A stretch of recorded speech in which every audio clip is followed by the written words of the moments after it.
They thought teaching me independence meant abandoning me at the very moment I needed support the most. My parents made it clear, if I wanted a college degree, I would have to figure it out on my own.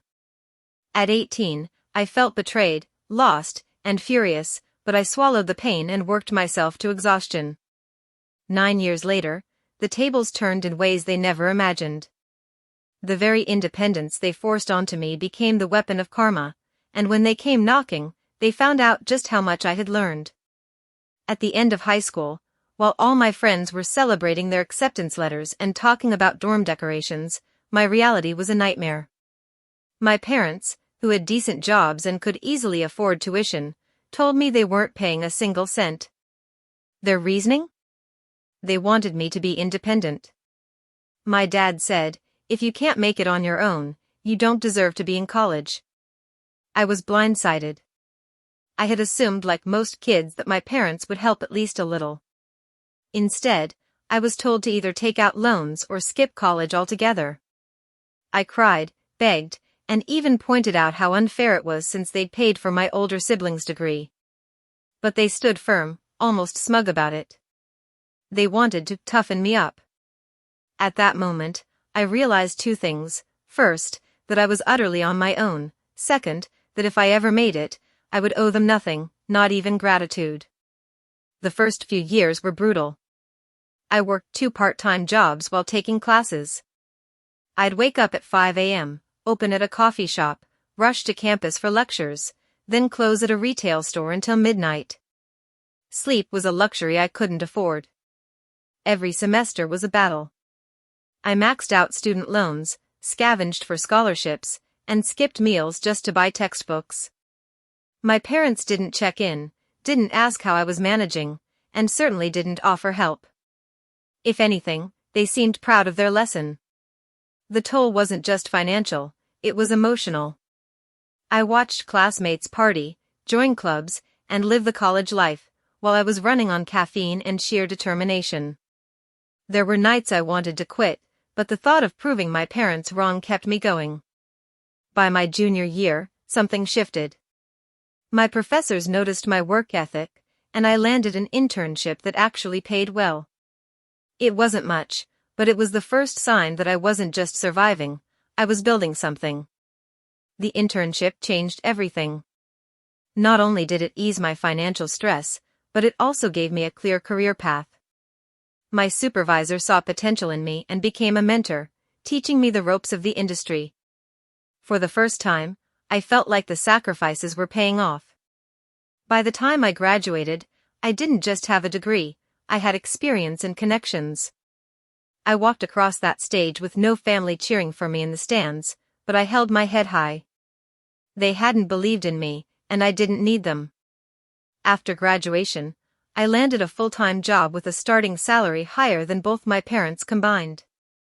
I still lived frugally, paying down student loans, but my independence was now real, built by me, not by them.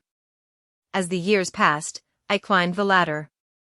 Promotions, raises, and eventually my own place in the city. I wasn't just making it, I was thriving. And every milestone felt like another silent victory over the parents who had left me to sink or swim.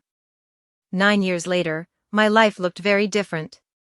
I was financially stable, debt-free, and even saving for a house. That's when the phone calls started.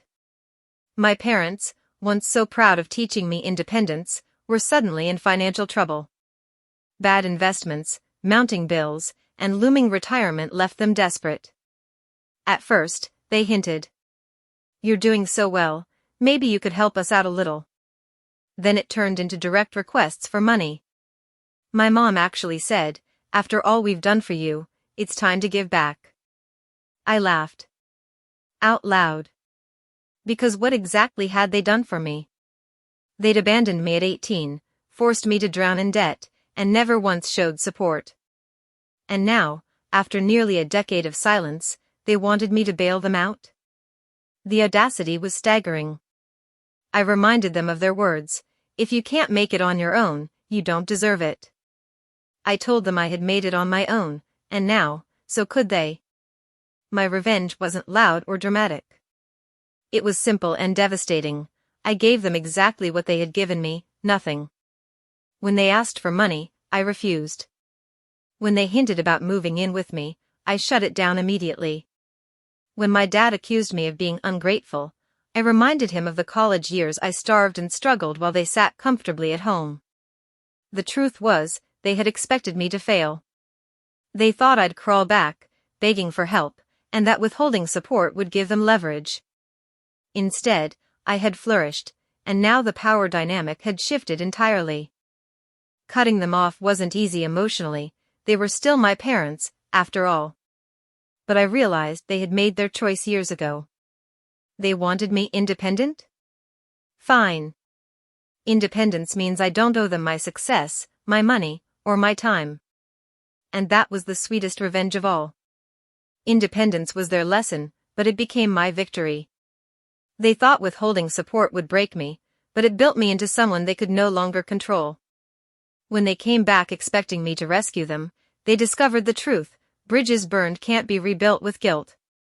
The life I created was mine, forged in sacrifice and resilience, not in their guidance or generosity. In the end, their regret was the perfect justice. And me? I finally understood the real power of walking away.